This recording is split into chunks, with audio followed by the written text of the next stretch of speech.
அப்படி இல்ல, உள்ளார வேரிகோஸ் வெயின்ஸ் ஒண்ணும் கனெக்ஷன் இல்ல. வெறும் ஸ்பைடர் வெயின்ஸ் மட்டும் ஸ்கின்ல மட்டும் மேலாவ இருக்குன்னா, அது முக்காவாசி நபர்களுக்கு ஒரு காஸ்மெட்டிக் ரீசன் மாரி தான் இருக்குமே தவிர, ஏன்னா உங்களுக்கு கால்ல ஒரு ஹெவினஸோ, வலியோ, இல்ல கால் வீக்கமோ அந்த மாரி தொந்தரவு தராம, சைலன்ட்டா அவங்க வாழ்நாள்ல அப்படியே சைலன்ட்டா இருக்கும். ஒண்ணே ஏஜ் ஆக ஆக ஆக அந்த ஒரு நம்பர்ஸ் ஒரு கால்ல 4, 5 இடத்துல இருக்குன்னா, ஏஜ் ஆக இன்னொரு 7, 8 இடத்துல அதிக இடத்துல ஸ்ப்ரெட் ஆகக்கூடிய வாய்ப்புகள் ஏஜ் ஆகும்போது அதிகம்.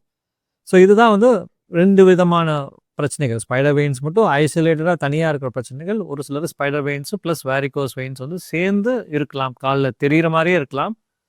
தெரியாம உள்ளார சைலன்ட்டாவும் இருக்கலாம். ஸோ நார்மலா என்னன்னா, ஸ்பைடர் வெயின்ஸ் மட்டும் இருக்க நபர்கள் வந்து அத இக்னோர் பண்ணாம, ட இந்த மாரி எங்கேயாவது வாஸ்குலர் சர்ஜன்ஸ் வந்து அணுகும்போது, உள்ளுக்குள்ளேயும் ரத்த தேக்கம் இருக்குதா? அப்படிங்கிறத கண்டிப்பா ஸ்கிரீன் பண்ணி பார்த்தாகணும். ஏன்னா, உள்ள ரத்தம் தேங்குச்சுன்னா, வெளியில இருக்கக்கூடிய அந்த ஸ்பைடர் வெயின்ஸ்ல வந்து ரத்தம் தேங்கலாம். ஸோ அதனால அத வந்து ரொம்ப லைட்டா எடுத்துக்காம, வாஸ்குலர் சர்ஜன்ஸ் வந்து அணுகும்போது, அதுக்கான ப்ராப்பர் அப்ரோச் உள்ளேயும் ஏதாவது கனெக்ட் இருக்கா? வேற ஏதாவது வெயின்ஸ்லயும் வந்து ரத்த தேக்கம் இருக்கா? வெறும் ஸ்பைடர் வெயின்ஸ் மட்டும் ஐசோலேட்டடா இருக்காங்கிறத நாங்க ஸ்கிரீன் பண்ணி பார்த்துட்டு, ட்ரீட்மெண்ட் அப்ரோச்சே இந்த மாரி 2 வித பிரச்சனைகள் சேர்ந்து இருக்கும்போது, நம்ம ட்ரீட்மெண்ட் அப்ரோச் வேற மாரி இருக்கும். வெறும் ஸ்பைடர் வெயின்ஸ் மட்டும் இருந்தா, அதுக்கு ட்ரீட்மெண்ட் அப்ரோச் வேற மாரி இருக்கும்.